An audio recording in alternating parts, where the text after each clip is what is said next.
Well, welcome to Focus Today, and today we have none other than Mr. Tim Elbert, better known as the Timinator in the house, but he doesn't intimidate, he timinates. He's with the Four Seasons Nursery, and we're going to be taking your phone calls today about what you should be doing in the garden this time of the year. We do have a change in the weather coming tonight and through the weekend, and when you call in, your name's going in the hat, and somebody's going to win this beautiful aster. This is gorgeous, Tim. Yeah, the asters are really nice. They come in all different colors. This is a variety called Hazy with its nice purple blooms on it, but they'll come in also pink and blue and dark, more of a grape-colored purple. So, yeah, they're gorgeous plants for fall. This still has a lot of buds on it? Yeah, they'll keep blooming for quite a while. Really? And, yeah, they should bloom clear through fall and for another month or more. Yeah. All right. Here's the deal. The phone number, 541-776-5368. That's the number, 541-776-5368. And if you have a question for Tim about what's going on in your yard, good or bad, your name's going to go in the hat, and towards the end of the hour, we'll pull somebody out. By the way, if you're outside the immediate area, maybe you are listening up and down the Southern Oregon coastline, maybe you are watching on Roku all over the United States, he can handle your question. This guy knows what's going on in Kentucky.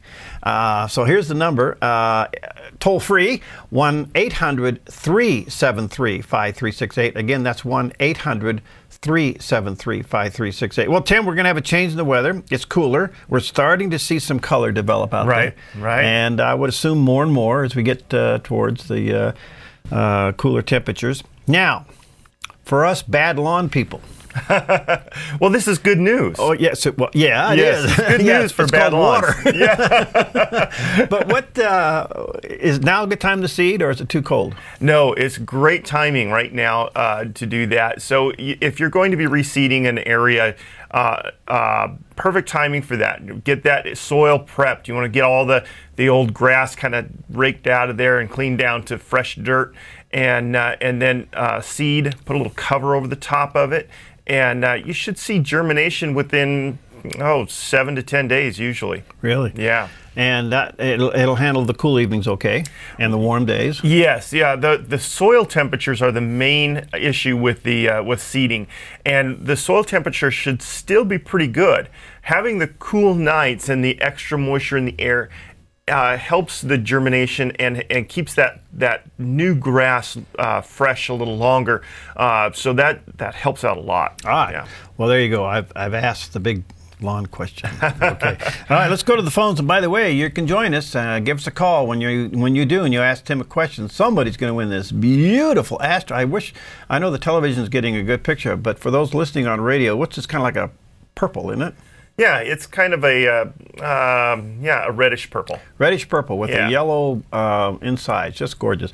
All right, Ellen. Hi, Ellen. What's going on? Hello. Well, first off, my phone is clicking, so that's me. Oh, it is? But I can't stop it. There's a frog in there. Get it out. I know. I have a lantana that's been beautiful and been blooming all summer long. Mm-hmm. I would like to bring it in and put it in a sunny window. Is that something that I could do? Oh, yes, definitely. The lantanas are actually very easy to keep in a container, but they tend to get kind of leggy, so prune it up really good, bring it inside in a nice bright window. It's going to need a lot of light, and then expect that it's going to drop some foliage, and it's going to be kind of not as beautiful as it was outside, maybe not bloom as much. It should bloom a little, though, if you've got lots of light. But treat it like a cactus when it's in the house. Very, very little water. Okay. All right. And is this the time of year that I should be spreading my wildflower seeds, things that I've been harvesting off of, like my coreopsis and...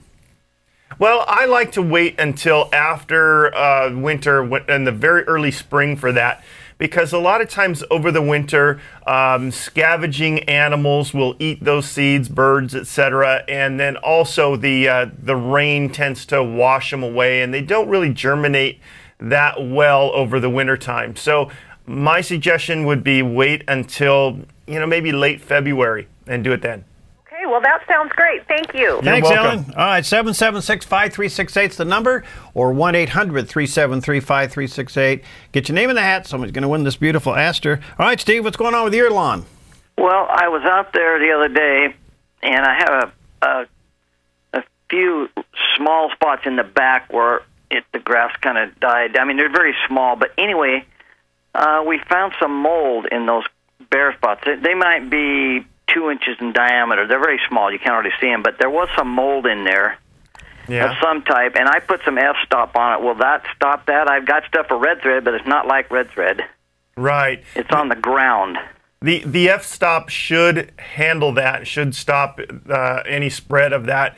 Just keep an eye on it, see if it continues to get bigger. If that happens, another application of the F-stop, but you should be all right with that. Yeah. Well, how should I put another application on there before winter, later, like in the middle of November? Because I mean, it's really bad for me.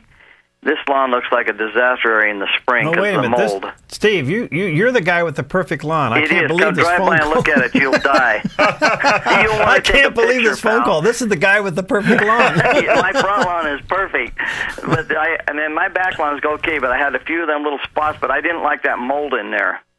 Yeah, now that could have also been caused by something in the lawn that died and is just kind of molding off, whether it's vegetation or something. But it's unless those spots you're getting more of those spots and those spots are getting larger, I wouldn't worry about it. So keep an eye on it though.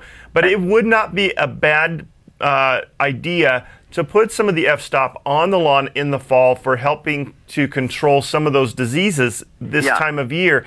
It's not usually a big problem as the weather cools. It's more of a problem as the weather warms up.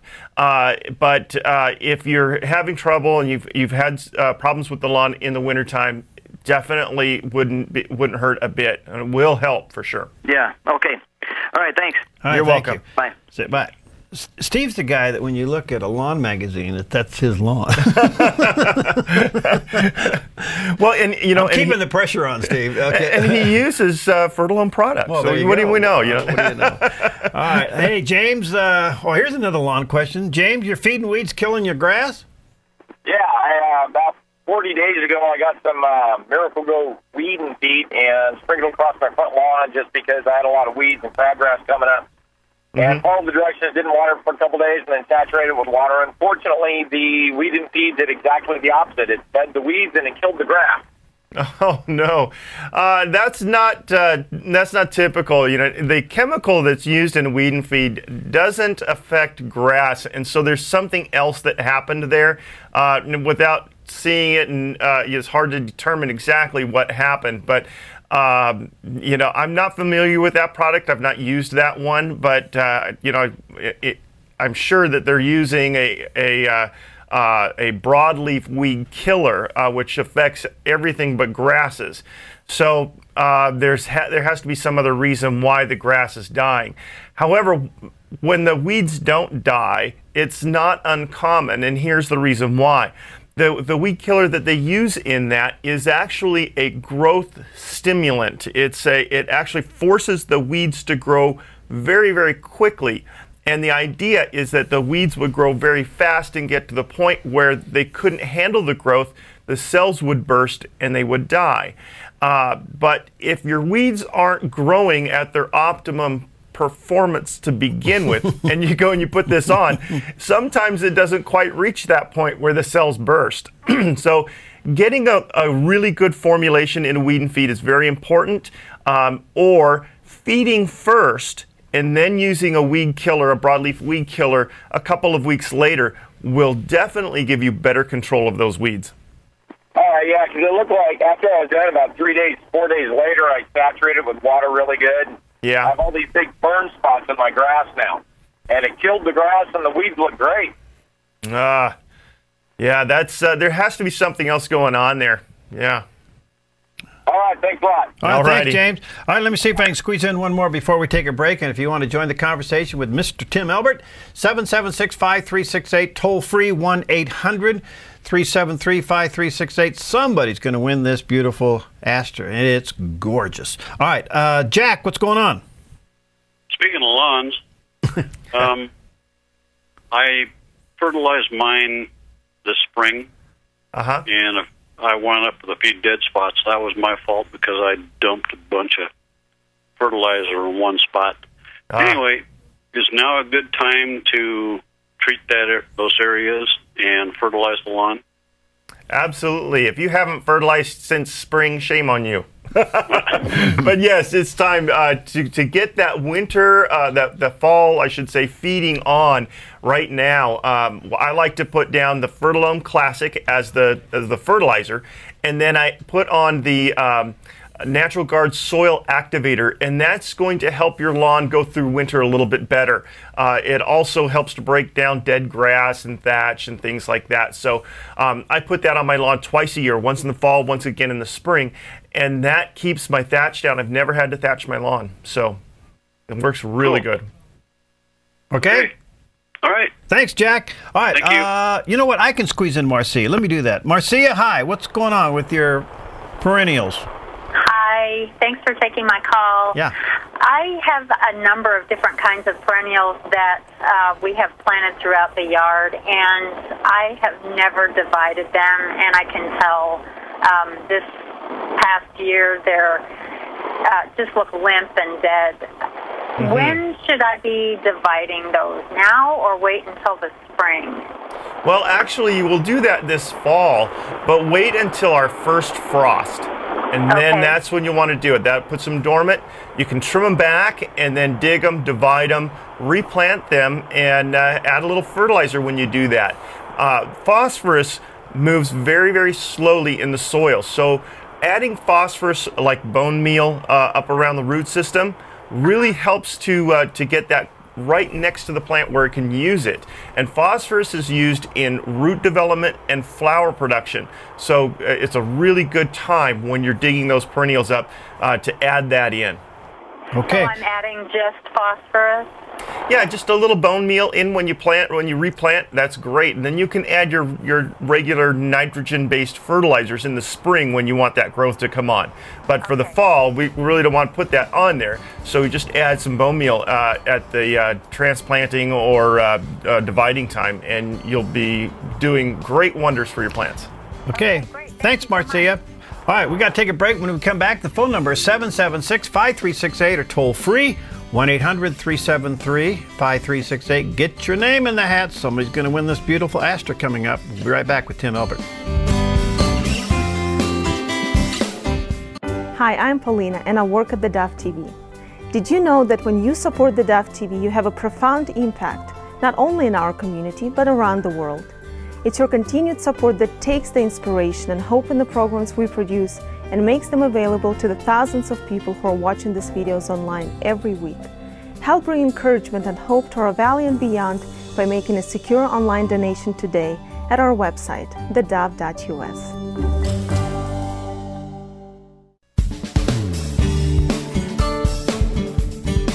Okay, we are back with Mr. Tim Elbert, and he heads up the Four Seasons Nursery, which is out on Crater Lake Highway. You go on out there on Highway 62, you jump off on Vilas Road, go up a little bit, and you'll see the gorgeous nursery with all the beautiful hanging plants and all the beautiful flowers and all these beautiful asters. And that's what we're giving away today. When you call in and you ask Tim a question about gardening, your name goes in the hat, and this is an aster, just gorgeous. You know, there's a whole science developed around the development of this plant. Really? Yeah, it's called asterology. Okay. All right, you didn't have any coffee this morning yet. All right, no, that's good. Okay, and this comes in different colors. Yes, yeah, there's about 4 or 5 different colors out there right now. Boy, this lavender with the yellow center is just gorgeous. So anyway, if you have any questions, the number is 776-5368. That's the local number, area code 541-776-5368. And if you're listening outside the immediate area, up and down the southern Oregon coastline, if you're in Northern California, if you're in the Klamath Falls area, or if you're watching on Roku, and you're in any other state and country, give us a call, toll free, 1-800-373-5368. Well, we have a lot of long questions. It's that time of the year. You know, I read something that this was the second hottest summer on record. Is that true? Wow, I haven't heard that. So, but it was a pretty hot, dry summer. It was a hot, dry summer. It was very long. we didn't have a lot of water through spring. So, yeah, it was definitely a dry one. Now, a lot of lawns are just damaged. I mean, mine is one of them because I have a water issue. But, I mean, a lot of lawns are just flat damaged. They just didn't get enough water. Will they come back? In most cases, yes, they will. Lawns are very resilient, and a lot of cases they'll come back. But if the damage is too far gone, anything short of miracle, you might get a little holy water and put it on there and see what you can do. But if it works, let me know. Well, anyway, it's been a tough year. I ended up watering trees this year, which normally wasn't the case. Right. They just had so much. All right, what should we do with roses? They're a little thin, but they're still producing. Yeah, the roses will still keep going for another month or even 2 months, depending on our weather. So yeah, just keep up with those. So I like to do a monthly feeding on the roses with the Fertilome rose food, and it's amazing. You can have really nice roses if you just have them in your yard, you water them once in a while, you'll still have really nice roses. But if you get on a feeding program with them and you feed them, and they're heavy feeders, if you really feed them, you will have the biggest, most beautiful roses around. And of course, the secret formula coming up probably around the 1st of February. Yes, we should call that the Dove formula. Yeah. Or the Anita formula. That was my mom's formula. We'll call it the Anita formula. But we can tell you about that later. But I'll guarantee you, if you use that formula after you've done your massive pruning all the way back, which is February, right? Right. See, I'm learning from him. He's been around so many years now, and I'm actually starting to learn something. But anyway, you put this magic formula down and let the rain water it in. I guarantee you'll have gorgeous roses. Yeah, it's a great formula. All right, let's go to Paula. And what's going on, Paula? Are you there? I'm here. Can you hear me? Yep, go ahead. Okay. I have a young Chevalier plant. It's only about 10 inches tall. It sits in an eastern window. And it's got two things going with it. It started getting the top of its leaves, and some of the leaves started getting really sticky. And then I noticed it's got these little teeny mud-like spots on it. They seem to be a bug, but I've never come across something like this before on some of the leaves, usually the upper leaves along the spine of the leaf. And now I found a few under it. And I've been just scraping them off, and I washed the plant off. But they're still persisting, and I didn't know what the stickiness was about. Is that the plant trying to protect itself on the top of the leaves? And how do I get rid of this, whatever it is? Okay. Well, it sounds like it could be one of a couple of different things. It could be scale, which the scale is an insect that has this outer shell, kind of like a turtle. And it crawls up on there, sucks its little legs inside, drops its shell down, seals itself in, and then feeds on the sugars in the plant. And so they don't really look much like an insect; they just look like a bump. But it could be that, or it could be mealybugs. And mealybugs are kind of soft and aphid-like, but they're kind of nasty little creatures. But anyways, in both cases, what they will do is they will pierce into that plant and they'll take the sugars out of that plant. And if they move, then that leaves that little hole open, and then those sugars begin to weep out of there, and that's where you're getting that stickiness all over there. That's just the sugars coming out of the plant. Clean the plant as best you can. Just use like I would just use a water. You could use a very mild soapy water. And clean the plant as best you can, and then you can use a systemic where you just put the granules down in the soil and water it in, and that'll help get rid of those. Or the other thing you can do is use like a neem oil spray, and the oil coats the insect, and because they breathe through their bodies, the oil suffocates them, and it works very well. Now, you gave my mom something for her vegetable garden because the little ants were covering up the little teeny, like, cucumbers that we're trying to grow out. Oh, yeah. And it has a whole list of things that it takes care of. Could I? And I'm not sure what that's called because it's in the backyard and not here in my hand. But would that spray on the plant work, too? I don't recall what that is because that's been a while, and I think I've sold a couple of things between now and then. Okay. But anyways, the thing to do would be to look at the label and see if it's listed for houseplants. you definitely want to use things that are listed for for indoor use for that. Okay? Okay, well, thank you very much. Thanks, You're Paula. welcome. I have a question for you. Sure. Do you read insect magazines at night instead of the Bible? Huh? You sit around and read insect magazines? You're supposed to be reading the Bible at night. Oh, that's my problem. Yeah. I think my pastor said that one time. All right, let's go back to the phones. Hi, Sage. What do you got going on with your tomato plants? Well, it's almost fall, and we just started growing them. They're producing a little tomatoes, but I was wondering if I could keep them alive during autumn. Well, definitely you can keep them alive for the next couple of months. You want to make sure they get as much sun as possible, and be careful not to overwater them. Keeping the water down a little bit this time of year will help them to set their fruit better and help them to ripen better. Once they freeze, or right when we start to look like we're going to freeze, you can harvest those even though they're green and bring them indoors and ripen them inside. So you still have a lot of time for that. Oh, okay. Thank you. You're welcome. Thank you. Okay. John, you want to keep the winter squash going, huh? Well, I'd like to. Tim, just wondering how long I need to leave them on the vine. Now that it's raining, will that affect it, or just pull them in before it freezes? No, just pull them in before it freezes. Rain's not going to bother them a bit. And you can allow the foliage to die back, kind of like you would a pumpkin even. Pumpkin just is another type of winter squash. So just, allow that to go down. You can leave them out. I like to put them in a cold storage area, and they'll last for a long, long time that way. So like a cold room, like a garden shed or an unheated garage works great. Great. All right. Thank you so much. Thank you. You're welcome. All right. Tim Elbert's with us from the Four Seasons Nursery. And when you call in, your name's going in the hat. Somebody's going to win this beautiful aster coming up. And the phone number for the immediate area code 541-776-5368. And if you're listening and watching outside the immediate Rogue Valley, toll free, 1-800-373-5368. Before we take a break, let me ask you this.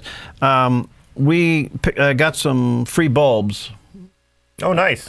And they're just in a box. Mm-hmm. Do they have to be kept wet or anything, or can they stay like that? No, they can stay dry. You don't want to get them wet. Okay. So keep them dry and cool or cold. Okay. If you're planning on keeping those for a long time without planting them, put them in a paper bag where it's going to be dark, and put them in the fridge, kind of in the back towards the bottom, where it's not so bad. But That's one way to keep the kids out of the refrigerator. Yeah. Mark, do not eat. Really? But yes. Can you plant them now, though? Yes, you can.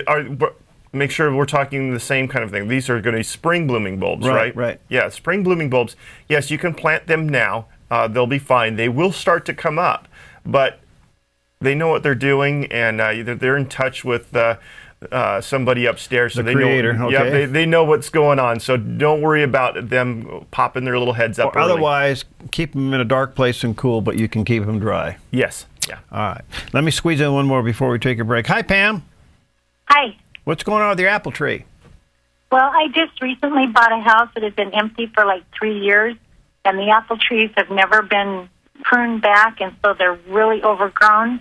And I was wondering when I can start pruning on those.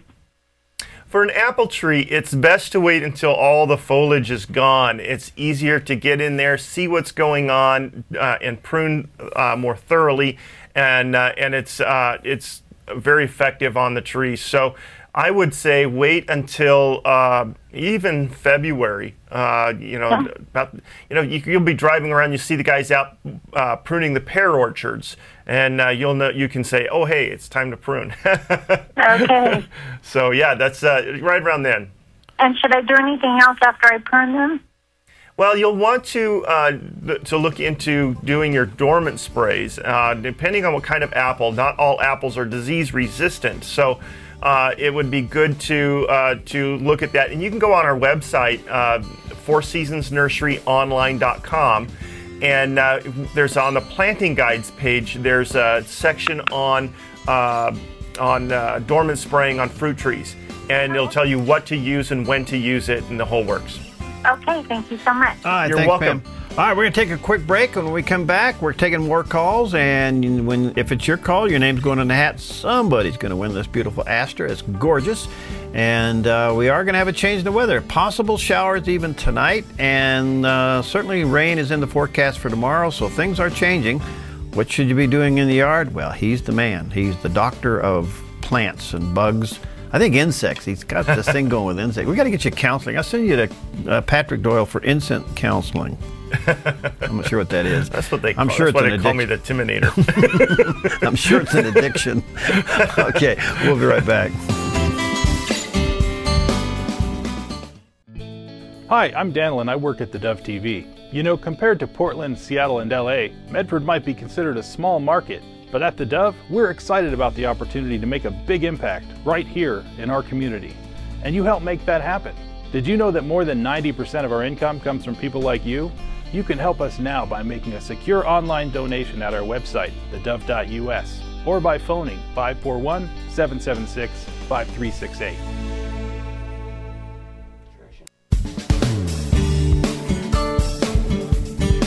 Okay, we are back with the Timinator, Mr. Tim Elbert from the Four Seasons Nursery, and taking your phone calls today.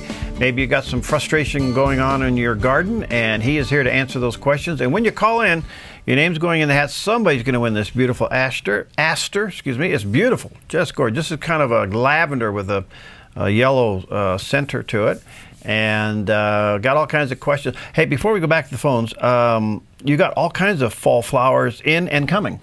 Yeah. So lots of stuff in right now. The kale, we just got, 200 flats of pansies from the greenhouses just this last week. And kale and mums. I got some mums coming in, some really nice big mums that are going to be very, very inexpensive. So very easy to decorate with these this time of year. Amanda did up some beautiful color bowls, put them out by the front door. So so there's some really great ideas. You come in, and pumpkins and gourds are coming in today, and we've got I think 5 different types of the really crazy pumpkins. One of them that's warty, has all these little knobs on it and everything, and then another one that is there's one called One Too Many, and it's it looks like a bloodshot eye.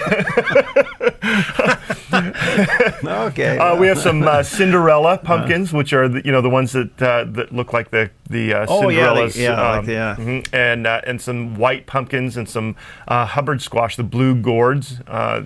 Really, some really neat stuff. Well, there you go, folks. Check it out, Four Seasons Nursery, and you go out Highway 62, and again, you get off on Vilas Road. Just go up on the frontage road about a half mile, and you can't miss it. And so what are your hours this week?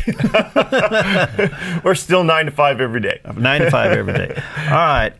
Jeannie, you have been very patient. What's going on with your plum tree? Well, good morning, gentlemen. Hi.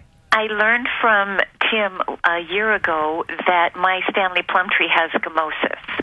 And it's just a little thing. It's I just have been getting it trained for espalier, and I'm wondering, would it be better to take it out and get rid of it, or can I keep it going? It had a decent crop this year for a second or third year.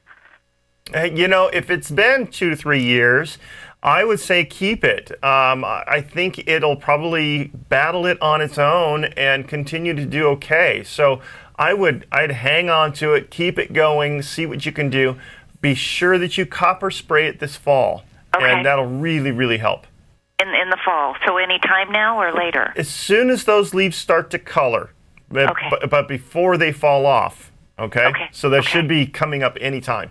Okay. And then my second question was, is this a good time to dig up raspberry cane volunteers to share with friends? I wait until later. So I like to do that in February. So yeah, I go through, I steal them from my dad. All right, thanks so much. You're welcome. The love is flowing here this morning. Okay. Oh, yes. All right, 776-5368 is the local number, toll free at 1-800-373-5368. All right, let's go. Hey, Carrie, let me see. Carrie, are you there, Carrie? I'm here. All right, what's up? Well, We had a friend that blessed us with 1 pallet of sod in our backyard. It's a JB Lawns, and we're trying to figure out how to finish the backyard. And so sod or seed, and, you know, would it be weird to try to combine them? I don't know. I'm just wanting to know about what to plant. If you had your absolute choice to plant whatever you wanted in a backyard, if you're starting fresh, what would you put down, sod or seed? Green concrete. Well, it's you know, if you've got the sod, trying to match it with seed is going to be difficult because these sod companies have their own mixes, and it makes them fairly unique. Right. And I'm so, just worried about. I don't know. Already there's a few spots that are dead in it, and it seems really fine. And I don't know if it's going to be durable enough. We have almost 4 boys, and we have 1 dog. So I don't know. As far as durability, what would you pick? It's a pretty durable type of sod that they use, so you're okay with that. Now, you know, dogs and boys, you know, nothing short of fun crabgrass, you know, Bermuda grass, but you know, you can always reseed back in those areas. You know, if you've got some spots here and there, or if it's thinning out, you can go through and seed in those areas and thicken them back up again. But whether you go with seed or sod, you're always going to have some of those wear out spots from kids and dogs. You know, I put sod down in my yard because I didn't want to wait. I was too lazy to wait, and so we put sod in our front yard and our backyard. And I have dogs. My kids are all grown, but I have dogs. And the having a freshly seeded lawn is terrible for dogs. I mean, they tear it up. So you're definitely better off to put sod in. Okay. Yeah. Well, that was my question. Okay, Carrie, thank you. Bye. Okay. Hi, Denise. What's going on with your herbs in the window? Oh, I was just wondering, is it too late to put herbs in my window? No, it's not too late. And if you need them, we've got a great selection of herbs and peppers in our windowsill garden department. So, great, because that was going to be my next question. Yeah, there's some really nice stuff in there, and the peppers are ripening right now. I've got banana peppers and stuff. So, you know, worst comes to worst, come harvest a few. Thank you so much. Have You're a good welcome. day. All right. That's pretty good. Herbs in the window. That sounds like a song. A romance novel. Yeah, there we go.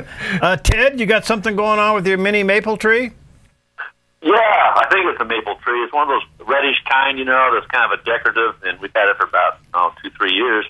And you know, I mean, all summer long, it'll give all of its leaves on. Looks really great. Then it starts dropping them, and you know, we water it because we're thinking, oh, we're not watering enough. Maybe we're watering it too much. But then it'll grow its leaves out again, and it'll do this about 3-4 times. And I think the tree is a strong tree, so it's making it, but it's probably going to die. I was thinking about transplanting it. Maybe the soil, maybe it's a fungus or something. Well, it sounds like it is a fungus, but I don't think it's in the soil. So chances are you'll need to get rid of the tree, unfortunately. I don't think the tree is going to recover. There's a disease called Pseudomonas that can affect them, and it does something similar to what you're talking about, and it's very, very difficult for the tree to recover from that. So my opinion is, you know, if it was mine, I'd be taking it out and replacing it with another tree. Okay, so just let it. I mean, it keeps. This is the second year that it's been doing it. So should I just wait until it dies? Is it going to affect anything else, or just wait until that one dies? I mean, it looks nice. I mean, it'll grow the leaves right back, and it looks nice again, and then it just goes through this thing 3-4 times, then it'll go dormant, you know. So yeah, I would get it out of there as soon as possible, because whatever is developing in there isn't going to be good for whatever else you put back. So the sooner you get it out of there, the better, and also the sooner you get another tree in there that's going to do what you want it to do. So right. Oh, hey, back up to that. I was just thinking. I was looking at it right now. We've got bigger maple trees. I think they're maple trees that are have been here a long time, like 12 years. Somebody grew them, and they've been dying. I mean, they come out, the leaves come out, and the branches will just, one branch will die. Now I'm looking at now, and 3 of the branches, they're branches about 10 feet long, are dead already this year. Not a real good location. Could those be connected together, that problem? They could be, and if that fungus is affecting one tree, it can transfer via the root system to another tree, and you could be having some problems. We see that a lot in heavy clay soils that we have around here, and high water tables or excessive moisture that can cause that anaerobic fungus to develop, and it develops in those water holding cells, and then it just shuts down, and so you'll lose limbs here and there, branches here and there. Sounds like that's what's going on. Okay, Ted? That's real good. Thank you. Okay. Alrighty. Hey, Ted, by the way, I think maple trees are on sale out there at the Four Seasons Nursery. We got some beautiful ones out here.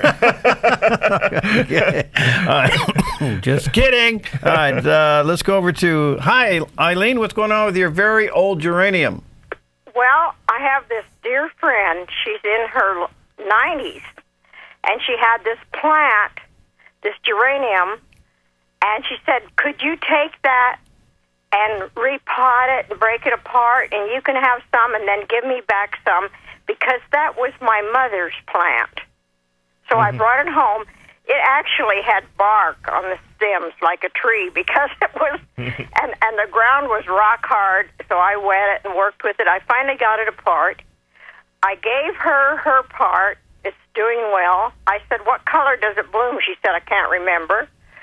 But I brought mine, and it's lush. It's just growing these beautiful ruffled leaves. I've never seen a geranium like this before.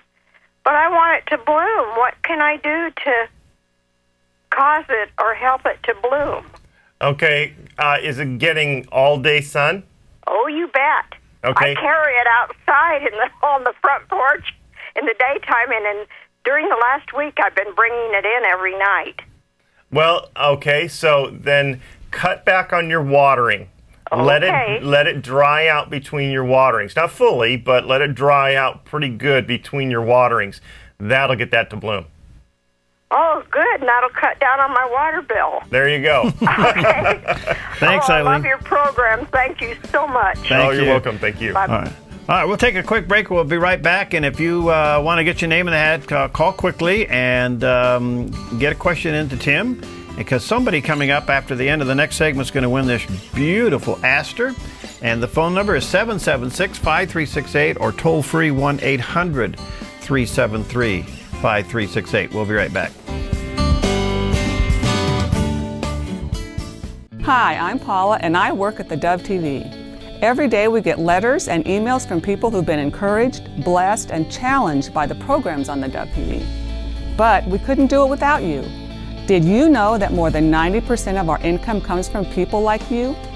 You can help us continue to bring inspiration and hope to our community by making a secure online donation at our website, thedove.us, or call us at 541-776-5368.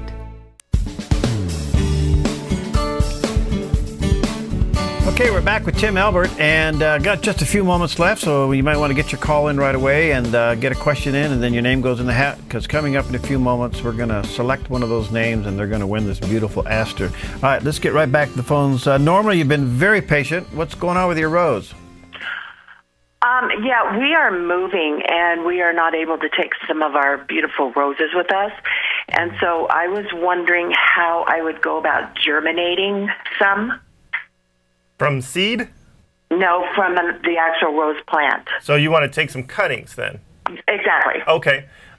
So what you want to do is take a cutting from a branch tip and make sure there's no blooms on it. You don't want anything like that. It's going to just take a lot of energy away. But get it about a 4 to 6 inch length, and if you're there's a couple of ways you can do this. You can get those, dip them in a little rooting hormone, put them in some soil, and keep them moist, and take them with you that way.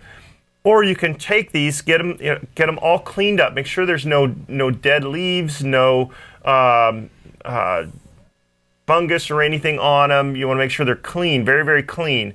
And bundle up as many as you want to in a little bundle. Put them in a plastic bag, mist them, and then or wrap them in a paper towel or wet paper towel or something like that. And then you can take them to wherever you're going, and then get them out and dip them in some rooting hormone and stick them. So if it's going to be a long trip or something like that, you might want to just do the cuttings. But if you're just moving across town or something like that, then go ahead and stick them in the soil right away. Okay? Okay, and do you guys, where do I get rooting soil, or that, whatever you call that, hormone? The rooting hormone, we do carry it at the nursery, yeah. Okay. It's called Dip and Grow. Okay. Okay? Okay, thank you. Have a good weekend. All right, you're welcome. Thank you. All right, let's go to Tony. Hi, Tony. What's going on with your dogwood? You there, Tony? Earth to Tony. Okay. Tony went fishing. Diane, hi. Lavender? What do you got going on with your lavender? Well, it sounds like it's doing the exact same thing that guy's maple tree is doing. Yeah? Just losing limb by limb? How old are your lavender plants? They're over 17 years. Well, that's probably why. They are getting old. Lavender plants don't last a really long time. And if you're 10 years or more on a lavender plant and it's dying back, recovery is nearly impossible. So it's probably a good time to get those taken out and plant some fresh ones in. And they should do fine that way. Okay, thank you. You're welcome. Okay. They're pretty hardy, aren't they? They're very hardy, but they're not a long-lived plant. So, you know, like I said, you get 10 years out of them, you're doing pretty good. 17 years, that's a long time. So for a lavender plant, so they kind of die in the middle, don't they? Yeah, they tend to die out a little bit in the center, and they kind of open up sometimes. And if you keep them well trimmed and maintained, and you don't overwater them, they can last for a very long time. And that's how she's getting 17 years out of them. But after that, it just doesn't surprise me. It'd be very difficult to keep them. So if they don't get a lot of water, that's okay, even though they look a little grayish. Yep. Okay. Yep. All right, let's see if we can squeeze in a couple more. Hi, Molly. What's going on with your avocado plant? Well, I went to Costco and bought some really large, great Paz avocados. And after eating them, I took one of the seeds, put it in water, got it to root. And that was last summer. Now, this summer, I've put it in like a 5-gallon pot, and it's just growing and growing and growing. Is this ever going to develop, or am I going to lose it because of the winter? Oh, they definitely are not winter hardy here, so you'd have to bring it indoors.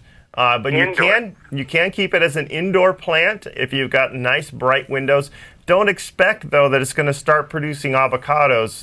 It takes a long time to get avocados. Okay. Should I never plant it outdoors because of the, the weather that we have here? Yeah, definitely. It won't last one of our winters. Okay. So, I mean, an avocado tree would get pretty big, so I couldn't keep it in the house forever, could I? Yeah, you'd have to have a tall ceiling, and you'd have to, of course, keep it pruned and shaped, but typically it's a difficult one to do indoors, trying to get any fruit off of it anyways. But but just as a plant, I mean, they're actually kind of a pretty little tree. So okay. Yeah. All right. Well, thank you. You're welcome. All right. What about greenhouses? I mean, I know they're protected from the elements, but they can cool down in the wintertime. Yeah, and you could keep one in a greenhouse. But again, if you're growing it from seed, it can take 10 to 12 years to develop to get old enough to produce fruit. So that's why they're expensive. Yeah. Okay. Hi, Penny. What's going on with the moss in your grass? I can't get rid of it. Oh. I keep treating it every year, and it dies back, and the next year it's there again. Yeah, a few years ago, the EPA changed or made the chemical companies change their labeling, and if you used to see moss, what was it? Lawn fertilizer with moss killer or moss control. Moss control, yeah. And they made them change. They used to say moss killer on them, and they don't say that anymore. They may say moss control or moss suppressant, because it doesn't kill the moss. And the only way you're going to get that under control is to continually maintain that with your moss suppressing fertilizers, etc. But I will guarantee you will battle it until your dying days. Oh, so there's no hope of suppressing it to death. No, there's not. Unfortunately. All right. Unfortunately. Yeah. Thank you so much. You're welcome. Bye-bye. Bye. So, moss spores are microscopic, and there are billions of them, and they are in the air everywhere. Really? And if the conditions are right, moss grows. And that's really the big reason, is that you can kill what's there, but the moss spores that are left behind are just going to grow again, and the conditions are right, and that's why that moss is growing.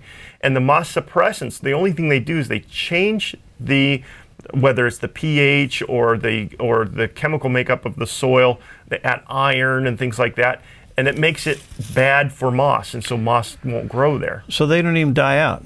Not even through a freezing winter, huh? No, no. So, you know, if you get rid of the lawn and just have moss, you don't have to mow anymore. Well, but it gets ugly when it goes brown. It can, yeah, it can get really nasty. Okay. All right, well, let me have you draw a name, and then we might have one more question here. But let's see, this person is going to win this aster. And you were telling me during the break, by the way, folks, this one's about, I would say a foot tall now, but you say it'll get about 3 feet? Yeah, you know, when we plant them, you have to remember that, you know, they're small right now, but they will get big. They get about 3 feet tall and wide, and so they make a beautiful backdrop in the perennial garden, or an accent in your shrub beds. It's a very beautiful plant. So. All right, pick a winner. All right. And today the winner of the aster from Four Seasons Nursery is Steve. Steve. Yep, Steve who had a lawn question. So. Oh well, there you go, Steve. Yeah. I tell you what. We'll just leave that here. He lives around the corner. He can come get it.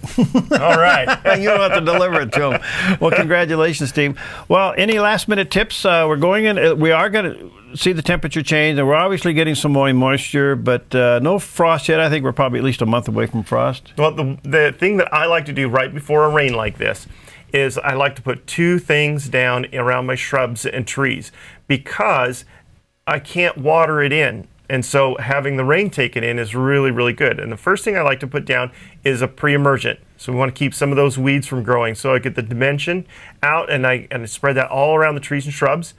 And then the other thing is the Fertilome tree and shrub food around all of my evergreens. So if it's an evergreen shrub or tree, whether if it's got leaves or needles, as long as it's going to keep its leaves through the wintertime, go through and fertilize all of that now. Really? So yeah, so that's this is perfect timing for that. So get out there, get that pre-emergent down to keep your weed problems down, and get your plants fed. And what about lawn care? I mean, if you're it's great to get fertilizer on just before rain. Yeah, definitely. You can put that down. You know, most people have sprinkler systems these days, and so it's not as critical. But if you don't have a sprinkler system, perfect timing for getting this down, and it'll really make a difference. Use the Fertilome Classic. That's the good slow-release nitrogen, and then use the soil activator, and that's going to help increase your lawn's winter hardiness and let it get through winter a lot easier. What's the number on that product? The Classic is a 1608. 16, so it's almost all nitrogen. Yeah, mostly nitrogen, a little potassium. Okay. There's no more phosphorus in lawn fertilizers just because of the regulations for the phosphates getting into waterways, etc. So, so that's that. The soil activator has no nitrogen, phosphorus, or potassium in it whatsoever. But it's pretty amazing stuff. You put it down and you'll think you fertilized. Okay. So what about lime for those of us still have some mushrooms growing up? If you've got mushrooms and your pH is too low, then yes, definitely put that down. You can do that now before rain. Be perfect. All right. Well, Tim, thank you. Four Seasons Nursery, open 9 to 5 out there on the Crater Lake Highway. You go out Highway 62, you just get off on the frontage road, go up about half mile, you can't miss it, and open 9 to 5, and all the fall color plants are coming in. Yes, yes, big loads of stuff coming all week long. All right, take a look at it. Hey, thanks, bud. All right, thank you. See you next time on Focus Today.